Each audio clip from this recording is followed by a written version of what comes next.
నమస్తే సార్. నమస్తే. ఒక ఎస్ఐ ఒక జూనియర్ ఆర్టిస్ట్ ని వాడుకుని వదిలేశాడని చెప్పేసి ఒక వార్త అయితే బాగా వైరల్ అవుతుంది. అంటే ఆ అమ్మాయి పోలీస్ స్టేషన్ కి కంప్లైంట్ ఇవ్వడానికి వెళ్ళినప్పుడు తను లోబరుచుకున్నాడని చెప్పేసి కూడా చెప్తా ఉన్నారు. సో మొత్తం అసలు ఏం జరిగింది సార్? మామూలుగా వార్త ఏమొచ్చింది అనేది ముందు చెప్పుకుందాం. ఇతని పేరు పచ్చ అరుణ్, 29 ఏళ్ళు. తను ఎస్ఐగా పనిచేస్తున్నాడు. తను నిజామాబాద్ వాళ్ళది నేటివ్. తను ఇక్కడ సైదాబాద్ పోలీస్ ట్రైనీ ఎస్ఐగా పనిచేశాడు 2021లో. పనిచేస్తున్న క్రమంలో ఒక అమ్మాయి జూనియర్ ఆర్టిస్టు, ఆమె పేరు బయట పెట్టట్లేదు వీళ్ళు పోలీసులు. సో ఆ జూనియర్ ఆర్టిస్టు ఆమెది నాగర్ కర్నూలు, ఇక్కడ అత్తబావల దగ్గర ఉంటుంది. అత్తబావల మధ్య ఏదో గొడవలు జరిగాయి. ఆ కాంటెక్స్లో ఆమె కంప్లైంట్ ఇవ్వడానికి పోలీస్ స్టేషన్కి వచ్చింది. అప్పుడు ఈ ట్రైనీగా ఎస్ఐగా ఉన్న అరుణ్ ఆమెకు పరిచయం అయ్యాడు. ఆమెతో మెల్లగా పరిచయాలను పెంచుకున్నాడు. తను అక్కడ హెల్ప్ చేస్తున్నాడు. ఫోన్ నెంబర్ తీసుకొని వాట్సాప్లో మెసేజ్లు పెట్టడం అది చేస్తున్నాడు. సో చేస్తూ నేను ప్రేమిస్తున్నాను అది ఇది అని చెప్పాడు. ఈ అమ్మాయి కూడా తను కూడా ఎస్ఐ కాబట్టి లైఫ్ బాగుంటుంది ఇతనితో, ఇతన్ని మనం పెళ్లి చేసుకుంటే బాగుంటుంది అనేది ఆ అమ్మాయి కూడా అనుకొని ఆ అమ్మాయి కూడా తనకి రెసిప్రొకేట్ అయింది. తను ఒక ట్రైబల్ అమ్మాయి యాక్చువల్గా. సో అయినాక ఇద్దరి మధ్య లైంగిక సంబంధం ఏర్పడింది, అఫేర్ ఏర్పడింది. బాగా ఇద్దరు కలిసి ఎంజాయ్ చేశారు. చేసిన తర్వాత అతను గజ్వేల్ ప్రజ్ఞాపూర్కి ట్రాన్స్ఫర్ అయ్యాడు. ట్రాన్స్ఫర్ అయిన తర్వాత అక్కడికి కూడా పిలిపించుకునేవాడు. ఈ అమ్మాయి అప్పుడప్పుడు వెళ్ళి అతనితో టైం స్పెండ్ చేసి వచ్చేది. అయితే ఈ క్రమంలో అమ్మాయికి ఒకరోజు అతని ఫోను తీసుకొని చూస్తే ఆ ఫోన్లో అతని ఎంగేజ్మెంట్ ఫోటోలు కనబడ్డాయి. వేరే అమ్మాయితో ఎంగేజ్మెంట్ ఫోటోలు ఆ ఫోన్లో చూసి ఈ అమ్మాయి షాక్ అయింది. ఇదేంటి అని నిలదీస్తే ఇట్లా మా ఇంట్లో వాళ్ళు బలవంతంగా చేస్తే ఒప్పుకున్నాను, లేదు నేను క్యాన్సిల్ చేసుకుంటానులే అని చెప్పాడు. అంటే అమ్మాయి గొడవ చేస్తాను, నన్ను పెళ్లి చేసుకుంటానన్నావు, హామీ ఇచ్చావు, నీతో నేను అన్నీ షేర్ చేసుకున్నాను, ఇప్పుడు నువ్వు వేరే వాళ్ళని పెళ్లి చేసుకుంటే నా లైఫ్ ఏమవ్వాలి అనేది ఆ అమ్మాయి నిలదీసినప్పుడు అతను ఏం చేశాడంటే ఎస్కేప్ అవ్వడం కోసం లేదు నేను క్యాన్సిల్ చేసుకుంటానన్నాడు. మళ్ళీ ఈమె నమ్మి క్యాన్సిల్ చేసుకో అని చెప్పింది. నేను చేసుకుంటాను, మాట్లాడతాను అని చెప్పాడు. అయితే కొంతకాలం తర్వాత ఒక అతను ఫోన్ చేసి అమ్మాయికి, మా సిస్టర్కి ఎస్ఐకి పెళ్లి జరగబోతుంది, నువ్వు సైలెంట్ అయిపో అని బెదిరించడం మొదలుపెట్టాడు. దాంతో ఈ అమ్మాయి మళ్ళీ అరుణ్కి ఫోన్ చేసింది. ఏంటి ఇలా చెప్తున్నాడు అతను, నువ్వు పెళ్లి చేసుకుంటానంటున్నావు అంట కదా, క్యాన్సిల్ చేయవా అని అడిగింది. లేదా నేను క్యాన్సిల్ చేయను, నేను పెళ్లి చేసుకోవాలి, ఎందుకంటే మా ఇంట్లో ప్రెజర్ ఉంది అది ఇదని తను చెప్పాడు. దాంతో ఈ అమ్మాయి ఏం చేయాలో తెలియక ఇంకా వచ్చి పోలీసులకి కంప్లైంట్ ఇచ్చింది. తన దగ్గర ఉన్న తన మెసేజ్లు, వాళ్ళిద్దరి మధ్య అఫైర్ ఉన్నట్టుగా ఫోటోలు అవన్నీ కూడా వాళ్ళకి అప్పగించింది. వాళ్ళు ఇప్పుడు అతన్ని సస్పెండ్ చేశారని చెప్తున్నారు, అదుపులోకి తీసుకొని విచారిస్తున్నారని చెప్తున్నారు. ఇంకా కోర్టుకు పెట్టారో లేదో తెలియాల్సి ఉంది. ఇది బేసిక్గా జరిగిన సంఘటన. కానీ పేపర్లలో మీడియాలో ఎలా వస్తుందంటే కంప్లైంట్ ఇవ్వడానికి వెళ్ళిన అమ్మాయిని కాటు వేసిన ఎస్ఐ, తర్వాత లేదంటే కాపాడమని పోలీస్ స్టేషన్కి వెళ్ళిన ఎస్ఐని కాటు వేసిన ఎస్ఐ, ఒక అమ్మాయిని లోబర్చుకొని అత్యాచారం చేసిన ఎస్ఐ, ఇలా వస్తుంది. నిజానికి ఇవన్నీ అబద్ధాలు.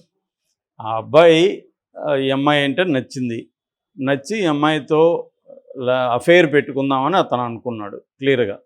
కాకపోతే ఆ విషయం అంత క్లియర్గా చెప్పకుండా నేను ప్రేమిస్తున్నాను, నిన్ను పెళ్లి చేసుకుంటానని ఈ అమ్మాయికి హామీ ఇచ్చాడు. అది ఈ అమ్మాయి చెప్తుంది, అతను ఇచ్చాడో లేదో మనకు తెలియదు నిజానికి. ఈ అమ్మాయి చెప్తుంది, విక్టిమ్ కాబట్టి మనం నమ్ముతున్నాం.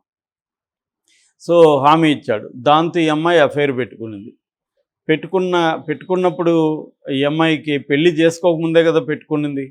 అతను పెళ్లి చేసుకుంటానన్న చెప్పడాన్ని ఈ అమ్మాయి నమ్మి పెట్టుకున్నాక అతను ఏం చేస్తాడు, నేను పెళ్లి చేసుకొని అన్నాడు. దీంట్లో అత్యాచారం ఎక్కడుంది, కాటు వేయడం ఎక్కడుంది? ఈ అమ్మాయి ఏం చిన్నపిల్ల కాదు. ఈ అమ్మాయికి 23 years. ఈ అమ్మాయి ఆల్రెడీ జూనియర్ ఆర్టిస్ట్గా పనిచేస్తుంది.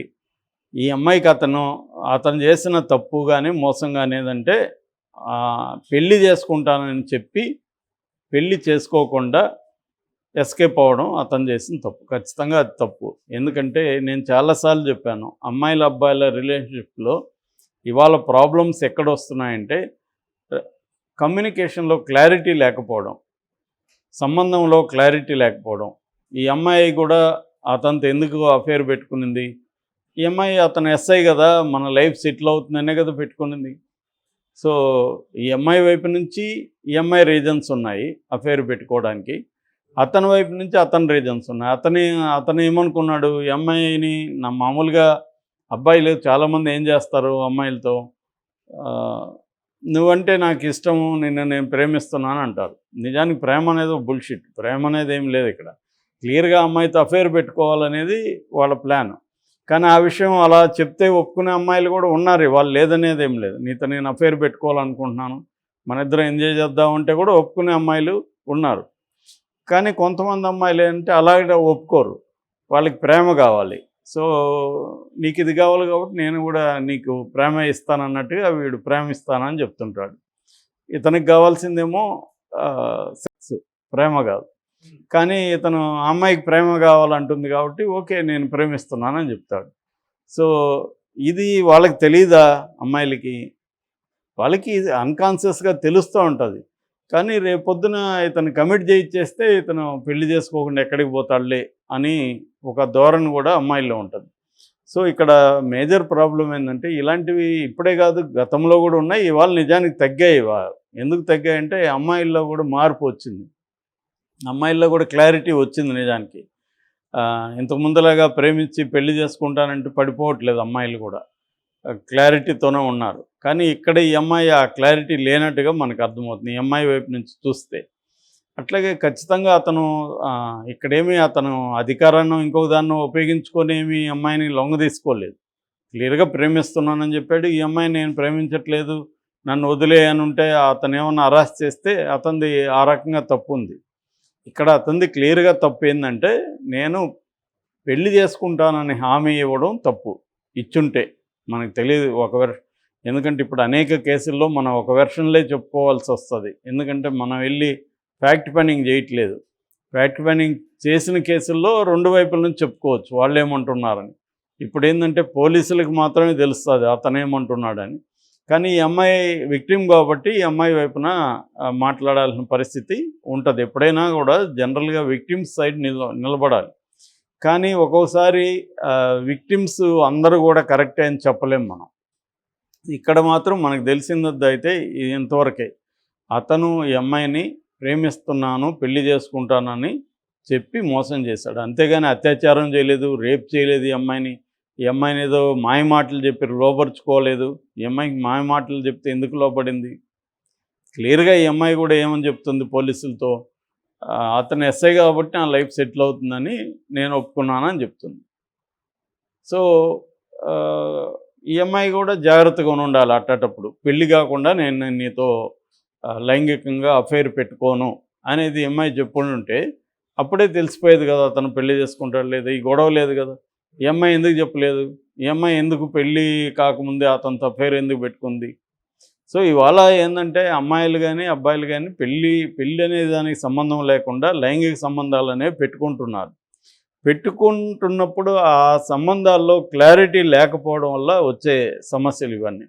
సో అమ్మాయిలు కూడా దీని నుంచి నేర్చుకోవాల్సినవి ఏమంటే క్లారిటీగా ఉండాలి. నీకు పెళ్ళి కావాలా, అతనితో అఫైర్ కావాలా? పెళ్ళి కావాలంటే ముందు పెళ్లి చేసుకున్నాక అఫైర్ పెట్టుకో. సో రెండుగా అతనికి ఏం కావాలో నీకు తెలుస్తూనే ఉంటుంది ఇండైరెక్ట్గా. అంత అమాయకంగా ఉండిపోతున్నారా అనేది డౌటే. ఎందుకంటే ఇవాళ ఒక అమ్మాయి ఒక అబ్బాయితో అఫైర్ పెట్టుకోవడం లేదు, వీళ్ళు కూడా మల్టిపుల్ అఫైర్స్ అనేవి చాలా పెట్టుకుంటున్నారు అమ్మాయిలు కూడా. ఎందుకంటే స్కోప్ ఉంది, నేనెందుకు ఒక్కడితోనే టైం స్పెండ్ చేయాలి, బోల్డ్ మంది నాకు ఛాయిస్లు ఉన్నప్పుడు ఒక్కడితోనే ఎందుకు ఉండాలి అనే దానికి మనమేమో వాళ్ళకి ఆన్సర్ ఇవ్వలేం.